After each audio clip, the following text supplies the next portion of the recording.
Ladies and gentlemen, please welcome AIAA Executive Director Sandy Magnus.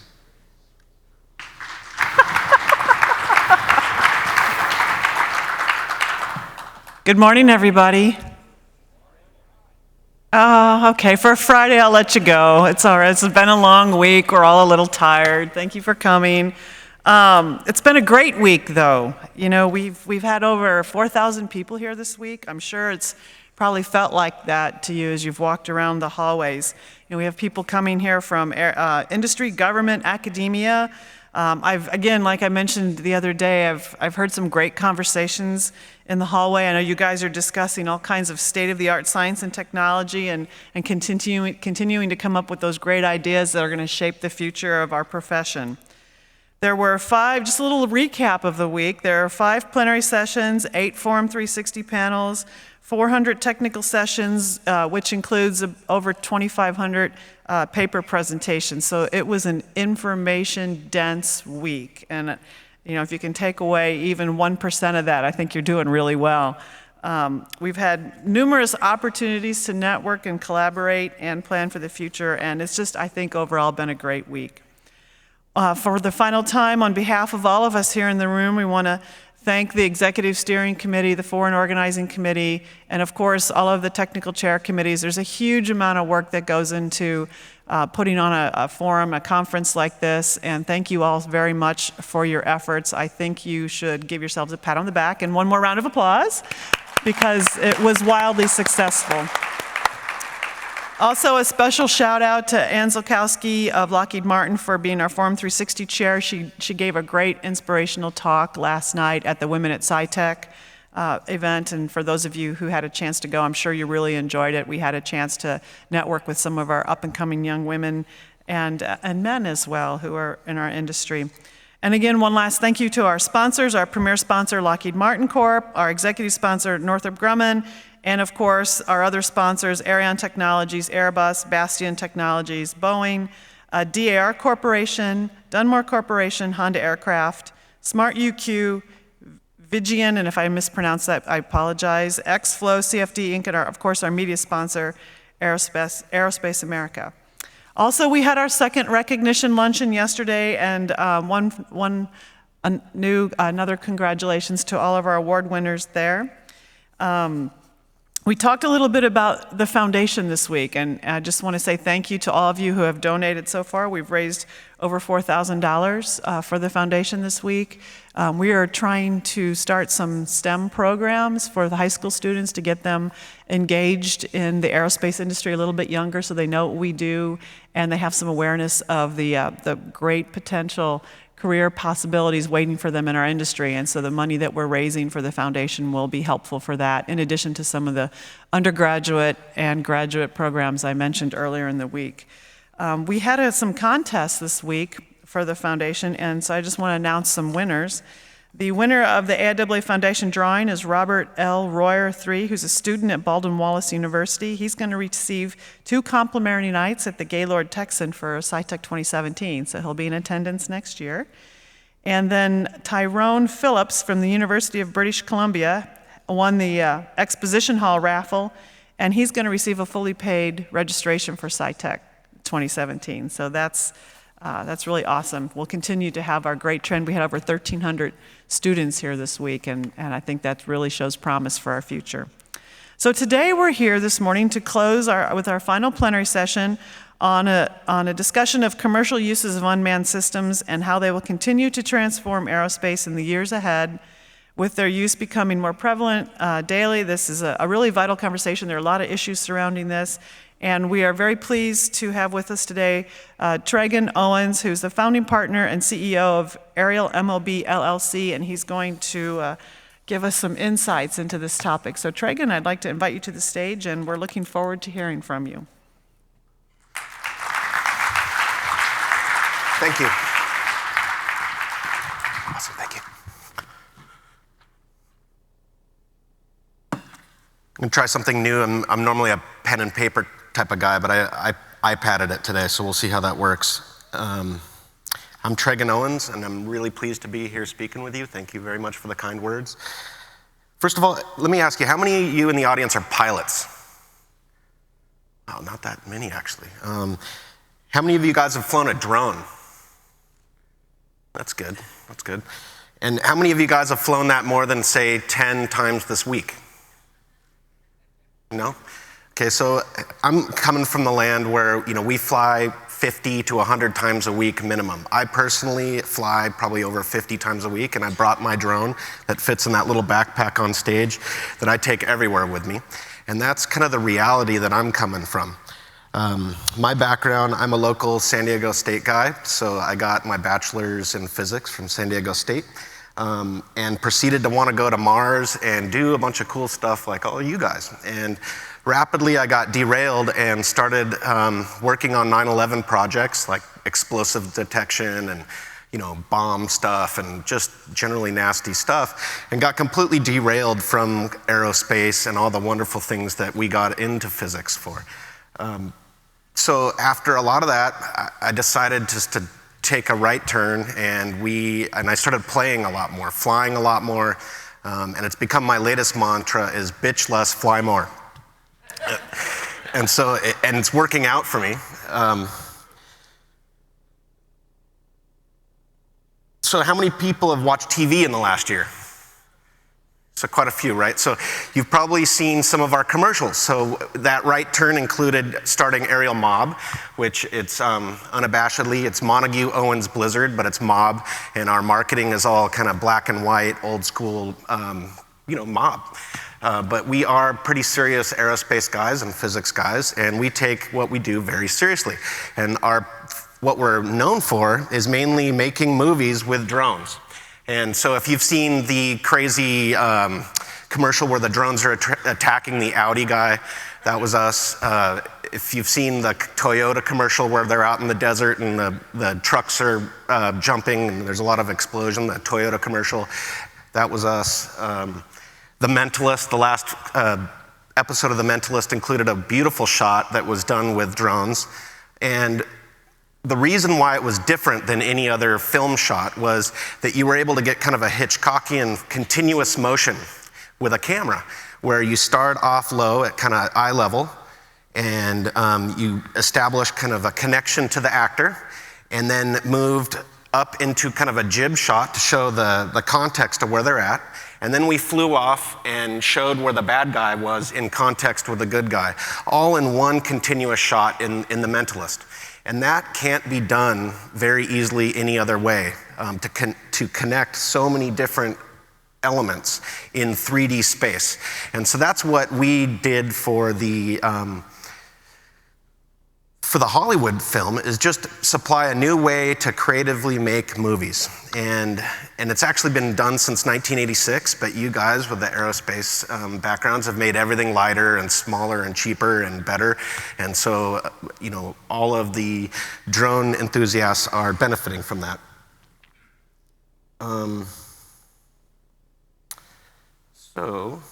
Recently, we just flew it's nothing compared to what you guys do all the time, but we flew 19 drones in one room to reveal a car.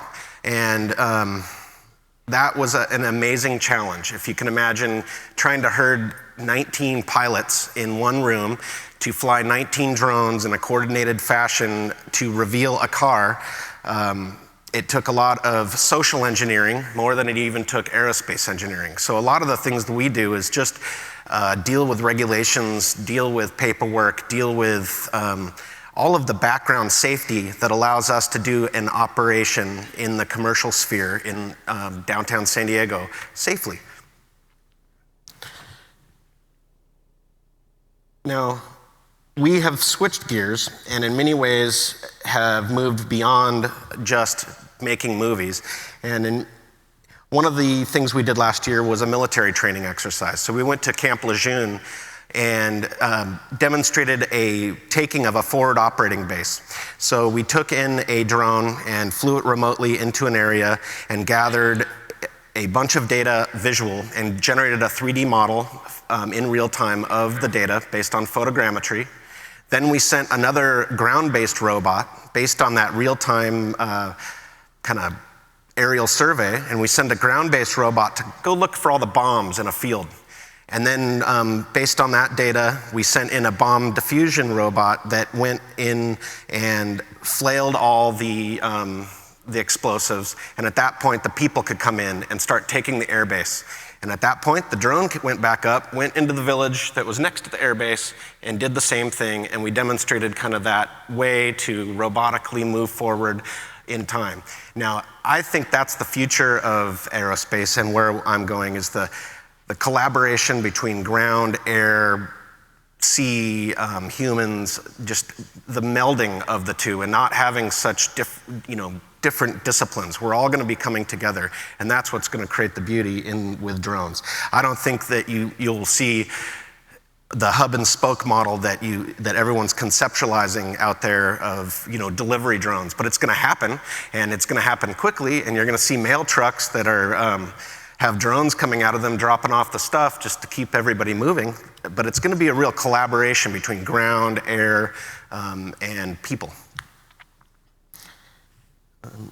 And with that, I'd like to show a video showing kind of a complete end-to-end inspection service. So you'll see some of the social elements of how we're writing checklists, just like you guys do in the old school days, to us going and flying right next to some power lines and some gas distribution lines. So Eric, could you cue the video?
So we collaborated with 5D Robotics to do a LiDAR survey of a complete power line. And what that does is create 1 million points of data, roughly, of the entire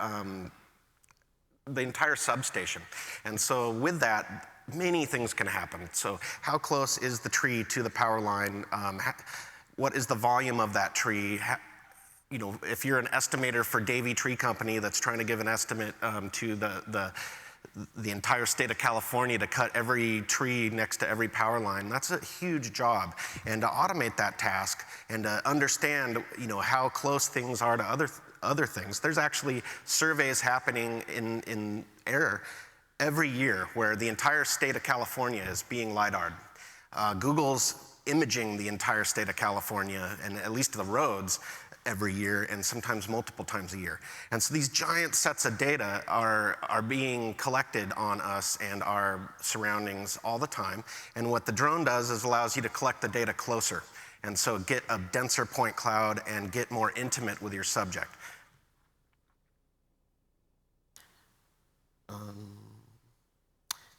And so you can imagine there's continuous need and a beautiful new opportunity for all of you guys to break out of the big aerospace and go and start your own companies. And so I highly encourage all of you guys to go take giant risks and have a lot more fun with your lives. So that's another thing I'm trying to champion up here. Some of the other uses of this data is new construction. So you can imagine when you're going and trying to plan out how to cut out a new water line, for instance. We got a lot of development in the backcountry, for instance. And this same type of tool can be used to, in real time, every day, go and figure out how much volume of dirt's being moved, with the big tractors, and how many trucks am I going to need. Planning, helping you be more efficient at a cheaper price point. And at the price point, everyone thinks drones are really cheap, but at this point right now, drones are generally more expensive than manned aircraft. And I always point to that We'll Fly for Food website, where commercial pilots are everywhere. And so people think right now that the drones are the panacea to make everything cheap, and it's just not that way right now. And we need a lot more innovation in software and safety and automation to bring it to the new price points. So with that, I want to talk about like the fastest growing segment and the most innovation that's happening is probably drone racing. And so right in here, this is kind of a to-go. Every good drone guy's got a drone backpack, and basically it contains,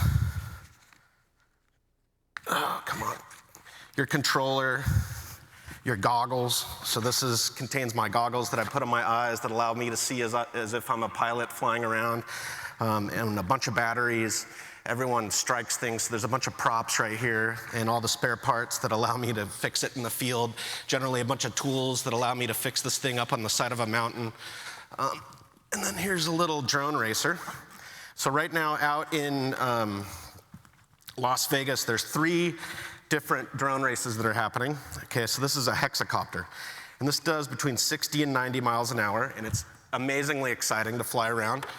And it's got a little camera in the front, and you put your goggles on, you grab your controller, you sit in a chair, and you haul butt as fast as you can and race everybody around you. And more innovation is happening out of this segment than any other segment in aerospace. But it's really dumb. I mean, I look at these and I don't see an airfoil on the props, and there's so many things that we need innovators like yourself to come in and make contributions. And there's huge market opportunities for the aerospace community to come in and make, real aerospace products. So that's actually the most exciting and new segment that people don't even know is happening. So I encourage you all to go get yourself one, enter a race, and go have fun.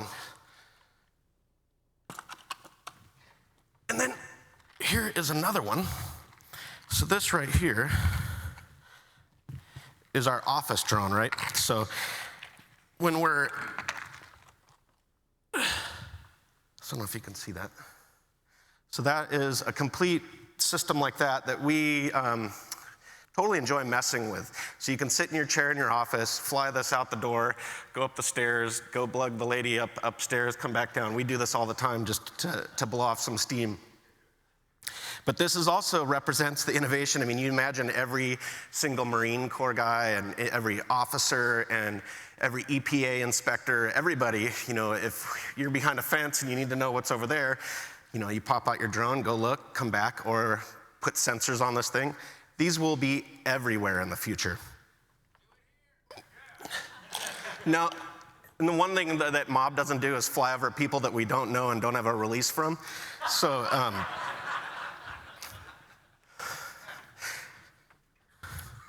and that's part of the commercialization. So to bring it all back to seriousness, we take our job very, very serious, and we were one of the first commercial operators in the nation to create a proper safety plan and go out there and do this in the public.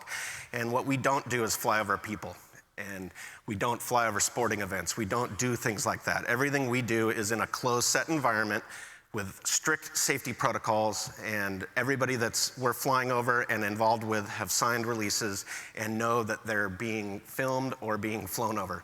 So with that, I'd like to switch it over to questions.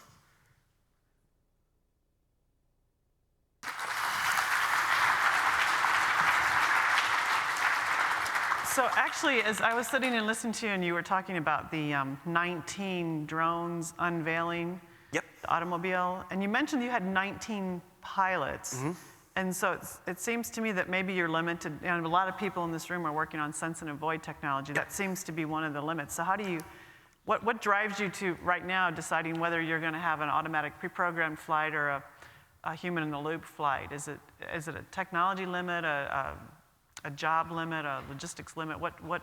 Well, creatively, I don't see the pilots going out of the loop. So in many ways, on the creative front, you're creating there's 200 people on a film set, right? And there's stunt people and timings are going on different levels. And you have to have a human to get the timing right to deal with the context of what's happening in reality. Now, a computer, I don't know if in my lifetime a computer will be smart enough, unless Kurzweil's right, to understand what's going on in an entire film set and be able to time a drone so that everything's in frame. But that being said, in that 19 release, we could have easily used some positioning technology that we had to automate the entire process. But I have yet to see a system that can successfully take 19 devices in one room and coordinate them. It doesn't exist, and so yes, I would say right now it's a technological limitation. But we're actively working with our partners at 5D Robotics, for instance, to have a private positioning network that would allow non-GPS based to do something like that in an indoor space in a GPS-denied environment. Because that was another piece of the puzzle, was there was no GPS, there was no way. So we'd have to create our own positioning network. Say, for instance, if I wanted to fly around in this room and create a show, we'd have to create our own positioning network within here. Or it would have to be smart enough on its own to avoid things. Those sensors are important Very to important. all of this.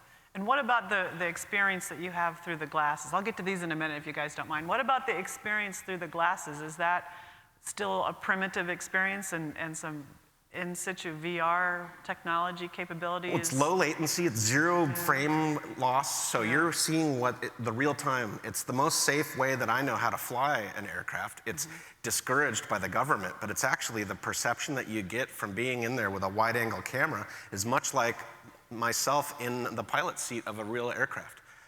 So you really feel like you're there. There's no barriers to your ability to react and look ahead and things like that. We fly through people's legs and around. With that little drone, I can fly any little space that I can fit through here. I can fly it. And that's, you feel like you're there. Okay. And then one other question, oh good, you guys are starting to fill some out. When you were talking about this land and air and potentially sea interaction, it occurs to me there's a huge amount of data being generated. Do you guys do the data analytics as well, or do you have another contractor that comes behind you to do that piece? Are you doing all of that? Because that's more than just the data collection. That's the processing, the synthesis, the analysis, and then feeding that back into the system to go forward. So we have partners that do post-processing, and what I'm trying to push right now with all my partners is to give us real-time data, because knowing things 3 months from now isn't very useful. Knowing things right now and tagging them in with an expert in real time, I think, is where it needs to be driven. And right now, there's a lot of, you generate a giant amount of data, it goes into some ether, and hopefully some useful human makes it. Let me give you an example. So when I'm taking those point clouds, one of the cool things that you can do with it is 3D model the substation and look where all the sniper points are. I don't know if you remember up in Northern California, some snipers took out a whole transmission line substation remotely. And so a useful thing to do with this data, identify where all the sniper points, put cameras and lights on them, and increase security on there. And so, but that takes post-processing and people to do the analysis. Yep. And that's a huge another industry that is blossoming out of the drone industry.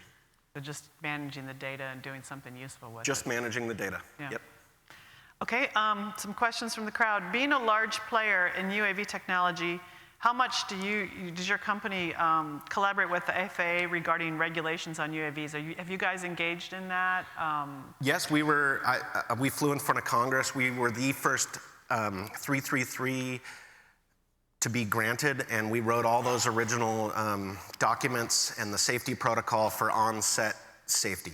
And so we have worked hand in hand with Jim Williams before he left, and We give monthly reports. We are very, very candid about our operations and probably provide more data to the FAA than most people, most commercial operators in the industry. We are very an open book and welcome the FAA to come to every one of our operations, and they do. So these guys show up all the time and make sure that people are safe, and we're very proud of our operation. What would you say that they need to do that they're not doing that could help the industry? They need money. So right now, they've got the same budget, but they've approved, I think, 2,500 operators like me, and the same staff at the FAA is having to deal with all the approvals for every single job. So if you can imagine the amount of volume of people like me that want to go out and fly and have a plan and are safe, but they have the same number of staff, I think the FAA is overwhelmed and they need more money. This is the largest expansion for them ever. As far as individuals going out and flying in the national airspace, it's a huge new thing, and there's not a huge new amount of money that they've been given. So we're bureaucracy limited. Yeah. Bummer. So along those lines, you mentioned, we were talking about the use of the goggles and how that's really the best way and the safest way that you commented on in flying drones, but you mentioned that the government discourages that. Can you explain why and what's going on there? In a commercial operation, all of our pilots have to be third person. So we have a pilot, and he's watching third person. I have a visual observer, and that's a guy making sure that the pilot is not missing anything coming into the airspace. I generally have another guy that's our camera operator, and he's just doing camera operation. And so none of those people are allowed to strictly be in goggles all the time and pilot it. That's just discouraged. And in general, the community has discouraged the use of going under the goggles and not being able to see it, because in their perception, you lose the sense of the airspace. But that's why we have a visual observer that's job is to, if you don't see it, there's another guy making sure you're okay. And so I think it will change, just like the Northrop Grummons and everybody has guys in rooms that can't see where the aircraft are. It's gonna happen, but it's just discouraged now. It's interesting, on the space station when I was flying the robot arm, I couldn't see it. I had to triangulate it between 3 different monitors that provide, or maybe 4 different camera views. Yep. So it's kind of... It's exactly that, yep. So it implies you have to always keep your vehicle within some line of sight to this independent observer. Yep. There's only a couple groups in the nation that have been approved to fly non-line of sight. People like Burlington Northern that own all the property that they're flying over. That makes sense, right? So they can fly beyond their line of sight and go fly in front of the trains and keep safety perimeter in front of their trains. But those are few and far between. I think SDG&E is about to get it. A few of the players in the industry are going to get non-line of sight, but it takes kind of that convincing them of the safety factor. Is that a separate set of regulations then, or is it just a sales pitch to the FAA explaining why it's safe? It's more of a sales pitch to the FAA to get approval to do that in specific situations. Okay. Yep. So all of your flights then are piloted, right? That we just want to verify, because there's a question about that. We do a lot of automated flight and test a lot of that. Every single autopilot that we can get our hands on, we fly and do the automated testing, waypoints. But when it comes to getting paid to go do something, we always do a pilot. That's an FAA certified pilot. So for people who, it's like, go start a business, go. Yeah. So for those people, can you offer any insights on navigating the regulatory environment for the commercial for-profit UAV use? So, I mean, what sort of a Byzantine system do you have to work through to get some of the permits that you do? I mean, honestly, the permitting process for the 333, it's going to die within the next year, I hope. And so that will all go away, and we will all be under the same rules, the NPRM. And I think that'll be a level playing field where you'll be able to go to one set of regulations and operate. Right now, the only path is through this 333 exemption, which is basically, it's an approval to fly in the national airspace, and it's a one-off approval. And you have to go make your argument But a lot of you guys are material designers and aircraft designers, and you don't really need to fly. And there's thousands of operators like us that will fly for contractor service. So what I think we need is a lot more parts and things that are designed with aerospace in mind, getting us lighter, and that is where you're going to print your money. It's, the miners didn't make the money, right? It was the pick suppliers and the wood suppliers in the gold rush. And so you guys are those suppliers. That's the way I see it. We can totally do that. You can totally do that. So along those lines, you mentioned that drones were more expensive than some of these commercial pilots are out there going, hey, fly for free. What makes the drone so expensive? Is it this manpower and the bureaucracy behind it, or is there something inherent in the technology? Or to do it safely right now and legally, it takes a lot of manpower, mandated by just the way that it is. So just having the visual observer, having a pilot, and then the maintenance process, and the paperwork that I've got to do to fill out all the logbooks, all of that is fairly heavy in labor. And a manned flight, there's a lot of guys with Cessnas, and there's a lot of guys with pilot licenses, and are generally, I've found, to be their hourly and day rates are cheaper than that of specialized drone pilots. And so I'm just looking at the raw math right now at this second. It's cheaper to do one thing over the other, but you can't get the same data with the manned flight in the air that you can from this intimate drone platform. That really depends upon the kind of job and the flexibility you need in the data collection or the reaction to the moment, like in filming. So we talked about the FAA and their limitation, which is a resource issue, which kicks it back over to the legislative branch. Yes. And getting them, to fund the FAA. Are there other things going on in the legislative branch that are either impeding or helping the generation and the nurturing of this industry?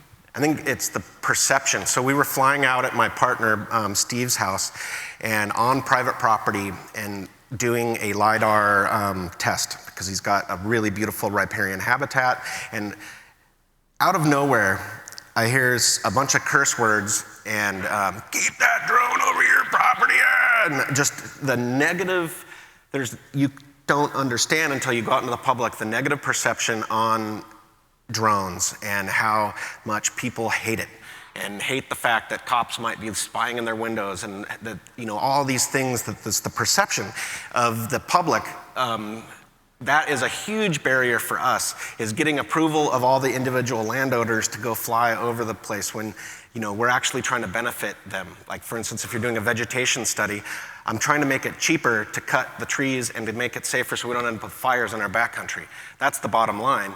But when they see a drone, all they can think about is the privacy concerns and the fact that people might be taking data and looking over their fences. People are very sensitive in the United States to privacy, and we're very sensitive to that too. It's kind of amusing, I have to say this, it's kind of amusing because it's a perception problem, because if you run around in any public space, there are cameras already in place. Everywhere.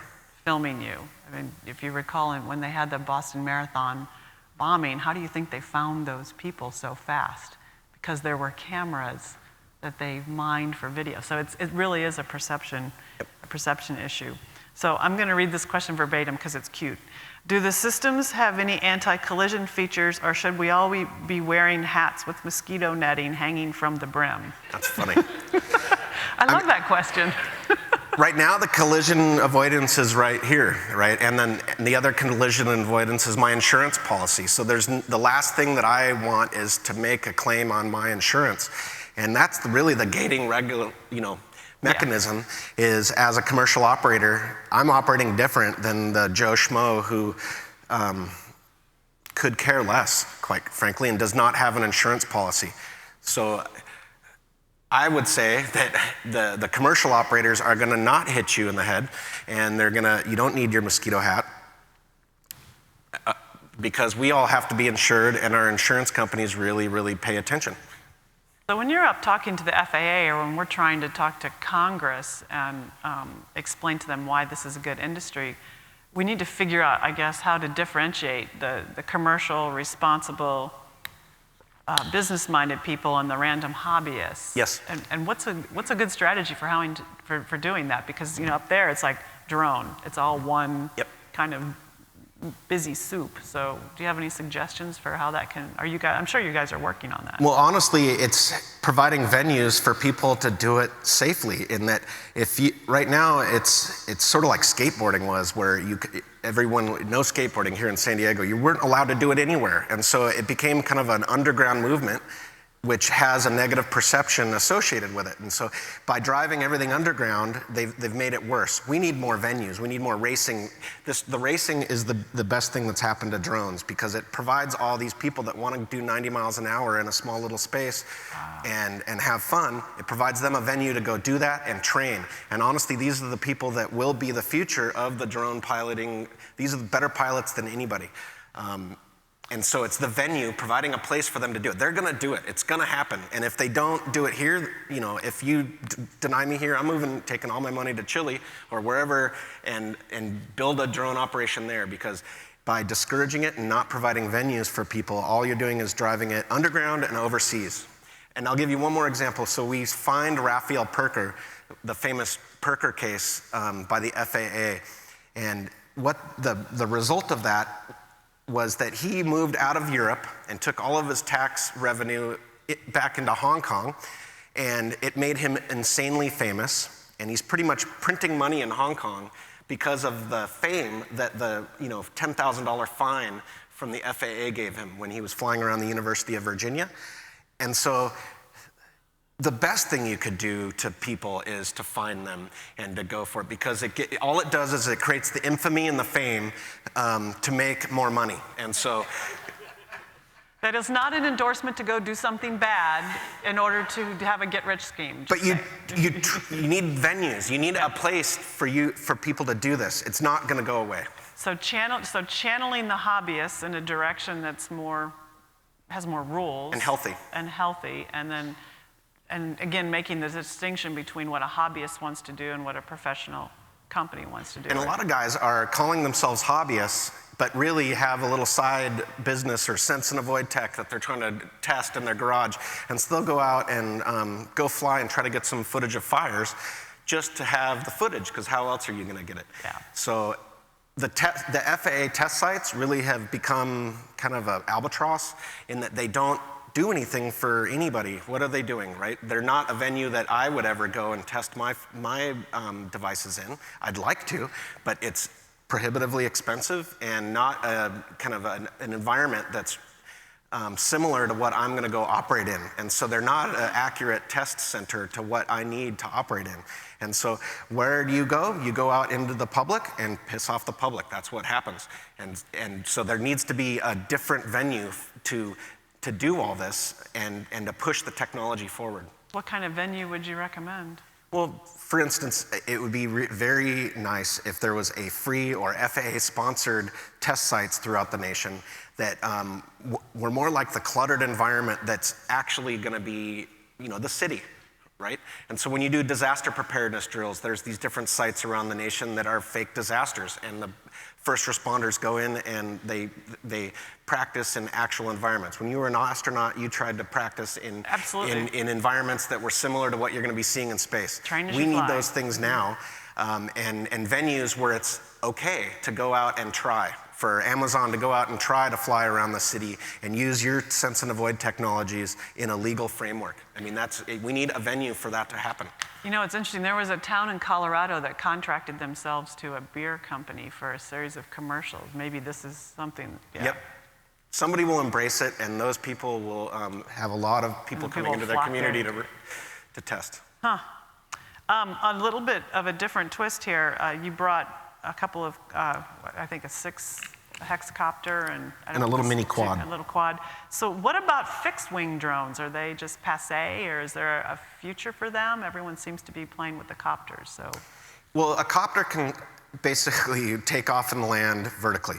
And there's a lot of people that are trying to get VTOL aircraft that have high endurance, that can hold the kind of payloads that these can, and get into an intimate space. But the problem with most fixed wing aircraft is they're traveling over the subject so fast, and due to weight, when you put a bunch of sensors on it, you've got to maintain a certain speed in order to have enough airflow over your wings, and you're just traveling over the subject too fast versus a A copter, you can literally hover where you need it and take off and land. And so I think within 10 years, I would say, there will be some VTOL aircraft and lighter weight sensors that will make fixed wing stuff make sense. But right now, I'm not allowed to go non-line of sight.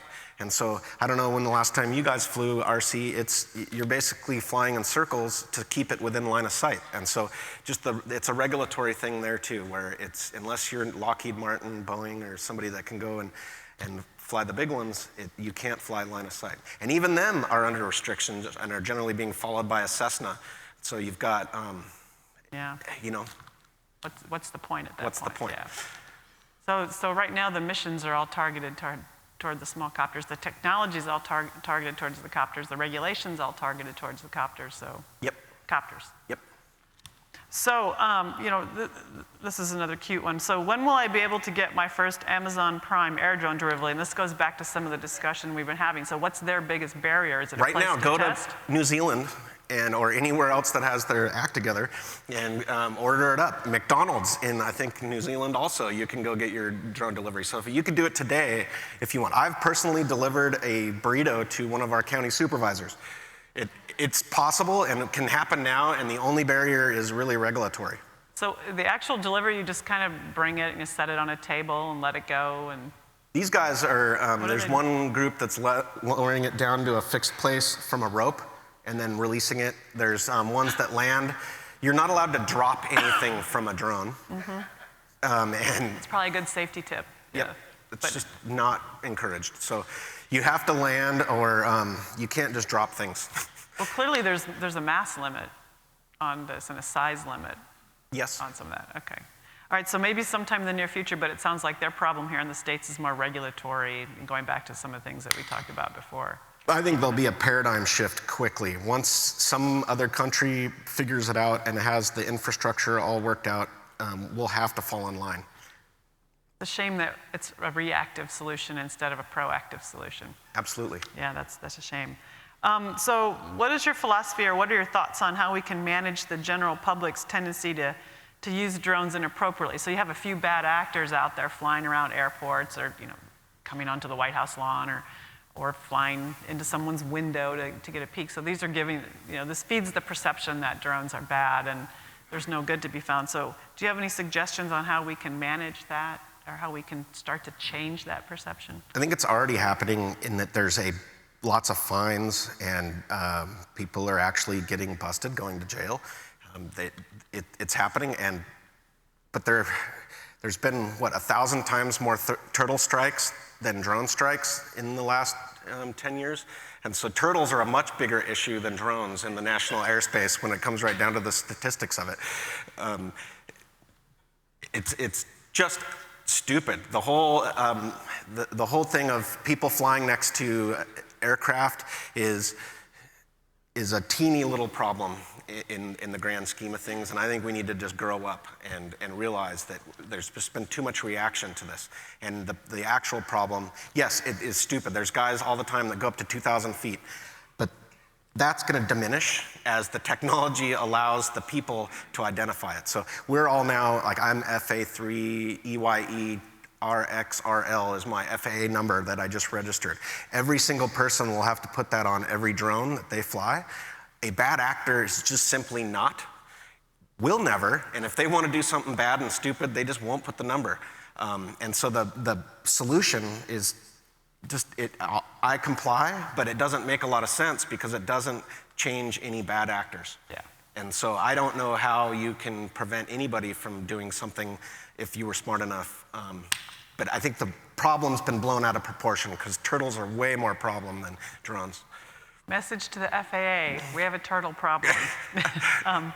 So it sounds like, so the question is, having operated UAVs, is there any R&D, either vehicle or regulatory related kind of solution that could be helpful to your business? It sounds like you have a lot of regulatory barriers, but from an R&D viewpoint, because we are the R&D crowd, you talked about the things that this industry could do to improve the vehicles that you work with. What are your sort of top 3 or 4 priorities? The top one is always battery technology and power plant systems. So having energy densities that are higher at lighter weight.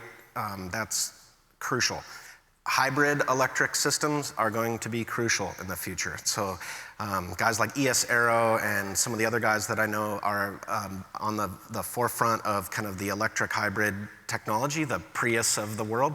I think that's a major part of your guys' job, is to make things lightweight, rechargeable in the air. The other thing is airfoils. I look at all the props that we're using, and I go through probably 100 props a week on these little ones as they strike.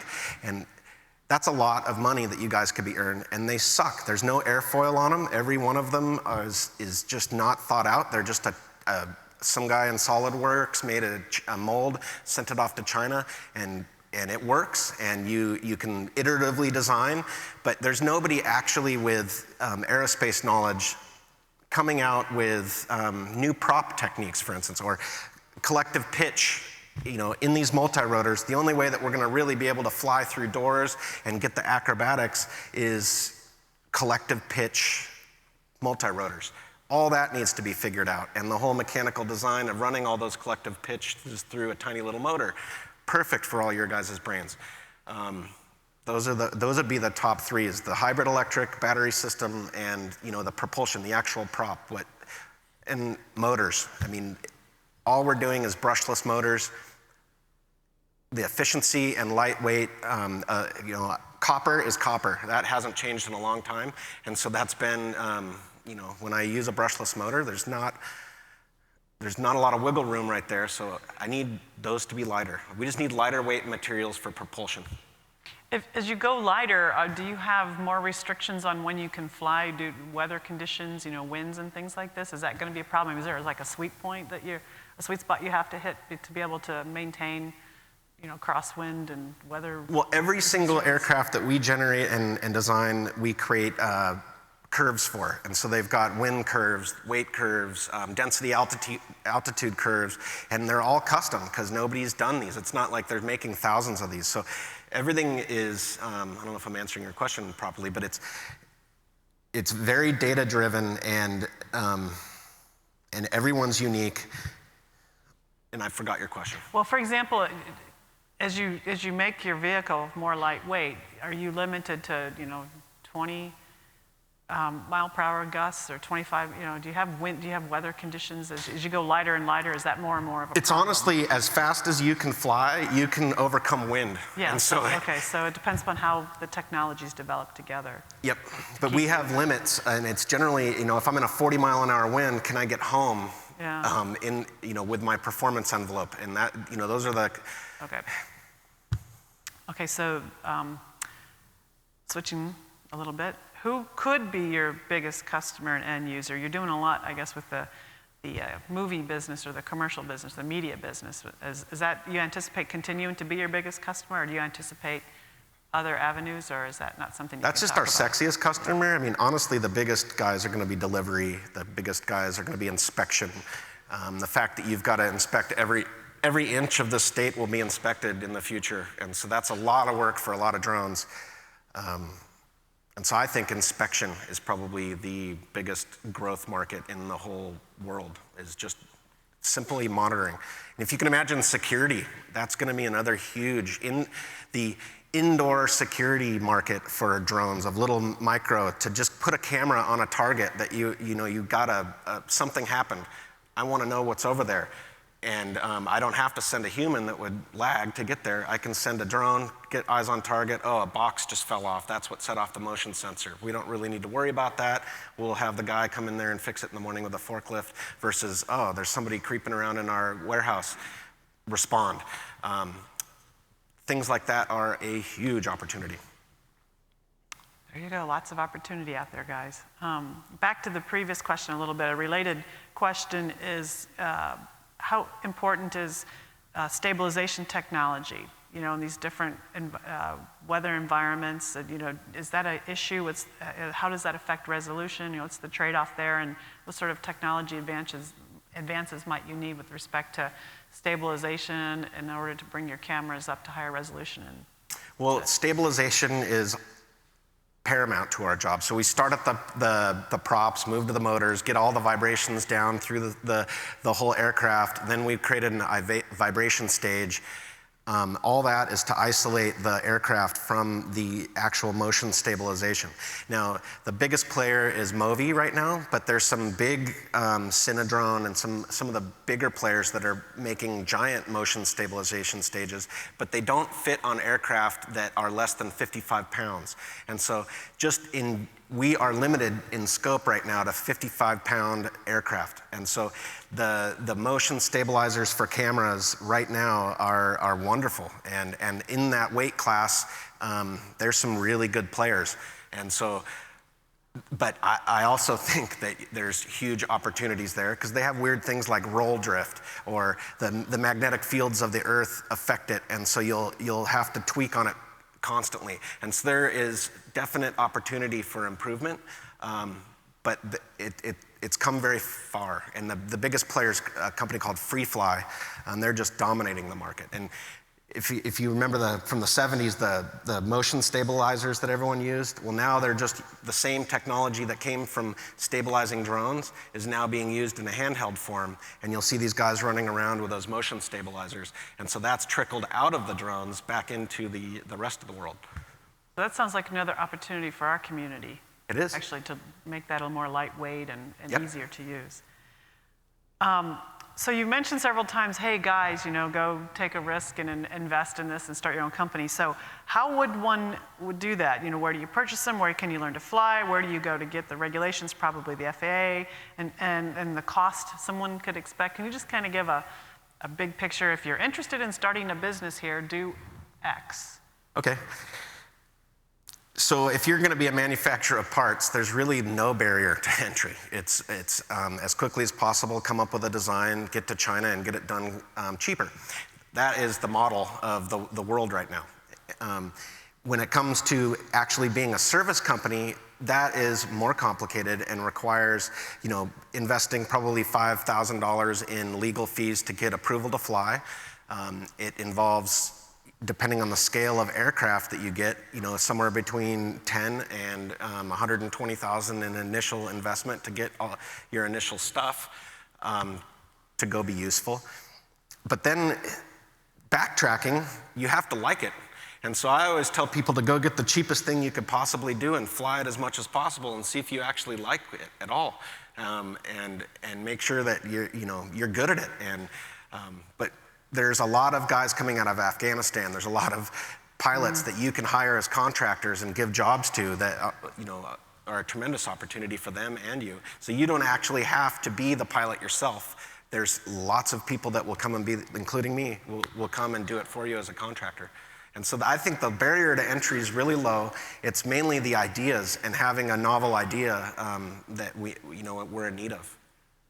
I know we have sessions starting soon, so let me do one last question, and then we'll wrap it up. So we talked about the propulsion improvements, the control system stabilization, the miniaturization, the power. What about airframe improvements? Do you see, what would you recommend for airframe? Are there things related to just the airframe itself that you think could be improved that our community could work on? Just materials. Right now it's carbon plates and carbon frames, and they come in many different flavors. And I actually would never encourage somebody to go into the airframe business right now because there's probably 1,000 of them.